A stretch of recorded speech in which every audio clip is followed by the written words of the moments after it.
ఇప్పుడే జాయిన్ అయ్యారు బీజేపీ నాయకులు ప్రకాష్ రెడ్డి గారు. Welcome to our debate sir. So Prakash Reddy గారు, రేపటి నుంచే బీజేపీ డౌన్ ఫాల్ స్టార్ట్ అవుతోంది. బీసీలకు అన్యాయం చేసినటువంటి బీజేపీని ప్రజలు గమనిస్తూ ఉన్నారు. రేపటి నుంచి ఇక తిరుగుబాటు మీ పైన అని చెప్పేసి చెప్తూ ఉన్నారు కాంగ్రెస్ కానీ బీఆర్ఎస్ కానీ. ఎందుకు ఇటువంటి నిర్ణయం తీసుకుంది బీజేపీ? బీసీకే ఖచ్చితంగా పట్టం కడతాము అని చెప్పినటువంటి బీజేపీ అంటే 2023లో కూడా మేము ముఖ్యమంత్రిని చేస్తామని హామీ ఇచ్చి కనీసం స్టేట్ చీఫ్ పదవి కూడా ఇప్పుడు ఇవ్వలేకపోయారనంటే స్ట్రాటజీ ఏంటి? మేడం అంటే మీరు వాళ్ళు ఏదో కాంగ్రెస్ వాళ్ళు చెప్పారని చెప్పి బీజేపీ డౌన్ ఫాల్ స్టార్ట్ అయింటే వాళ్ళు స్టార్ట్ చేస్తే స్టార్ట్ అయిపోతుంది డౌన్ ఫాల్. మీరు చెప్పాలి సమాధానం వాళ్ళ దానికి. చెప్తున్నా మేడం, నేను బీసీలకు ద్రోహం చేసినటువంటి మొదటి పార్టీ ఏదైనా ఉందంటే అది ముందు కాంగ్రెస్ పార్టీ. ఫస్ట్ ఏం చెప్పదలుచుకున్న పాయింట్ నేను ఎందుకు చెప్తున్నా అంటే ఈ పాత కథలు పాత చరిత్ర కూడా చెప్తా. కానీ 2024 ఎన్నికల కంటే ముందు ఉదయపూర్ డిక్లరేషన్ లో చాలా అద్భుతమైన డిక్లరేషన్, బీసీ డిక్లరేషన్ ఇచ్చేసారు. ఉదయపూర్ లో ప్రతి పార్లమెంట్ సీటుకు 2 అసెంబ్లీలు అంటే మొత్తం తెలంగాణలో ఒక పార్లమెంట్ లో 7 అసెంబ్లీలు ఉంటాయి. మొత్తం 17 పార్లమెంట్లలో 34 అసెంబ్లీలలో బీసీలకు సీట్లు ఇస్తామని చెప్పారు, ఎమ్మెల్యే సీట్లు ఇస్తామని చెప్పారు.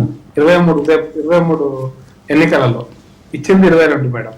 ఎందుకు 12 22 కూడా 4 మన ఓల్డ్ సిటీ. మళ్ళీ ఎందుకంటే అవి ఎట్లాగో ఎంఐఎం ఫ్రెండ్లీ కాబట్టి ఎంఐఎం ఇచ్చేస్తారు కాబట్టి అది ఇష్యూ లేదు.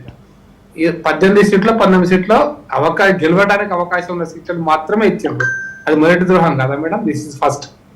అందుకని నేను ఎందుకు చెప్తున్నా అంటే మంత్రివర్గంలో ఇచ్చినప్పుడు మొన్న ఈ మధ్య ఇంకో 2 ఎక్కిచ్చారు. మరి ఒకటి ఇచ్చినట్టుగా ఉంది దీంట్లో. గతంలో 2 మంత్రివర్గాలు మేడం బీసీలకు ఇచ్చింది వీళ్ళు. మరి వీళ్ళు ఉదయపూర్ డిక్లరేషన్ నుంచి 33%, 40% ఇస్తామన్న వాళ్ళు ఎందుకు ఇవ్వలేకపోయారో ముందు వాళ్ళకి చెప్పాలి. అందుకోసమనే వాళ్ళు ఇవ్వలేకపోయారు అనేది మొదటి అంశం. అందుకోసం వాళ్ళకే స్టార్ట్ అయిన డౌన్ ఫాల్ అని చెప్పదలుచుకున్నా. రెండో పాయింట్ మేడం, 1953 నుంచి ఈ రోజు వరకు మేడం, 1953 నుంచి ఈ రోజు వరకు కాంగ్రెస్ ఎన్ని సంవత్సరాలు పరిపాలించిందో ఈ రాష్ట్రాన్ని లెక్క పెట్టుకోండి మేడం. ఒక్క అంజయ్య కూడా బీసీ అని చెప్పుకోలేదు మేడం. అంజయ్య కూడా బీసీ అని చెప్పుకోలేకపోయాడు. అంజయ్య 6 నెలలు వచ్చారు, తర్వాత ఎలా కొట్టేశారు. ఒక్క దామోదరం సంజీవయ్య ఒక్కసారి వదిలిపెట్టారు, అది కూడా దించేసారు మధ్యలో. అది కూడా కాంగ్రెస్ వాళ్ళు. ఇప్పటిదాకా చరిత్ర తీయండి మేడం, ఎవరు ముఖ్యమంత్రులు మేడం ఈ రాష్ట్రానికి?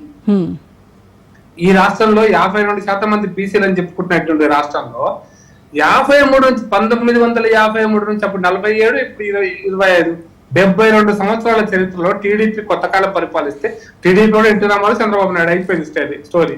ఆ తర్వాత ఈ రోజు వరకు ఎంతమంది బీసీలు ఈ రాష్ట్రంలో ముఖ్యమంత్రి అయినారంటే ఒక్కరు కాలే మేడం. ఒక్కరిని కూడా బీసీ చేయని అసమర్థ పార్టీ, ఒక్కరు కూడా బీసీ చేయలేనటువంటి బీసీ వ్యతిరేక పార్టీ ఈ రాష్ట్రంలో. ఎట్లా మమ్మల్ని మాట్లాడతారు మేడం వీళ్ళు? ఎట్లా అడుగుతారు మేడం మమ్మల్ని వీళ్ళు మీరు చేయమని? ముందు రేవంత్ రెడ్డి రాజీనామా చేసి బీసీ ముఖ్యమంత్రిని చేయమనండి, మేము తప్పకుండా ఆహ్వానిస్తాం. అందుకోసం అనే మా టీఆర్ఎస్ పాలనలో 10 ఏళ్ళు ఆయన ఎస్సీ ముఖ్యమంత్రి చేసిన పక్కన పెడితే బీసీ ఇద్దరు మంత్రం చేసిండు.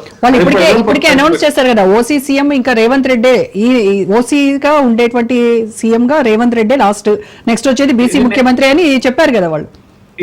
రేవంత్ రెడ్డి చెప్పిండు మేడం. అంటే ఎందుకు చెప్పిండంటే వచ్చే ఎలక్షన్స్ లో బీసీల ముఖ్యమంత్రి ఎట్లా వారు గారు కదా ఇక వాళ్ళు అయ్యేది లేదు పోయేది లేదు. ఇక వాళ్ళు రాష్ట్రంలో అధికారంలోకి వచ్చేది లేదు పోయేది లేదు.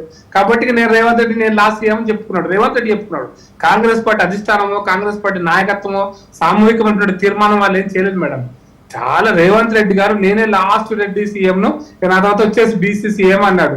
అంటే కాంగ్రెస్ గెలిస్తే రేవంత్ రెడ్డి గెలవనిస్తే అప్పుడు కదా బీసీ సీఎం అయ్యేది. గెలవకుండా పార్టీని సర్వనాశనం చేయడం కోసం కంకణం కట్టుకున్న ముఖ్యమంత్రి గారి గురించి నేను కొత్తగా చెప్పాల్సిన అవసరం లేదు. అందుకోసమనే బీసీల గురించి మొసలి కన్నీరు కాచేటువంటి పార్టీ కాంగ్రెస్ పార్టీ మేడం. నేను ఇంకా ఒక అడుగు ముందుకే చెప్తున్నా.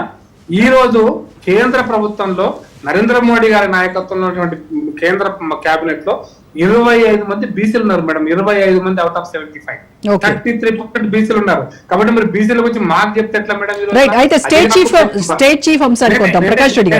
నేనేమంటా, మీరు బీసీలను మేము మంత్రులు చేయొచ్చు కాక, రేపొద్దున 2-3 కేంద్ర మంత్రులు కావచ్చు కాక.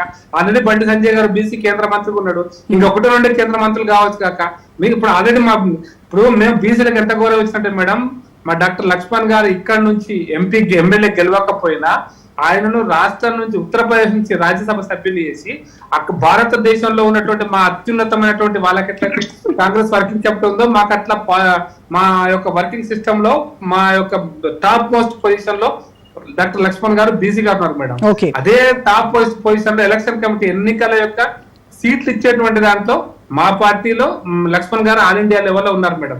అది ఒకటే కాదు మేడం, మేము 38 మంది బీసీలకు ఇచ్చి ఈ తెలంగాణ రాష్ట్రంలో అత్యధిక బీసీలకు సీట్ ఇచ్చినట్టు కానీ మరి తెలంగాణ రాష్ట్ర అధ్యక్షుడిగా ఎందుకు బీసీని రాష్ట్ర అధ్యక్షుడిగా ప్రకాష్ రెడ్డి గారు తెలంగాణ రాష్ట్ర అధ్యక్షుడిగా బీసీని చేస్తావు అని చెప్పినటువంటి బీజేపీ ఈ రోజు ఎందుకు మాట మార్చింది?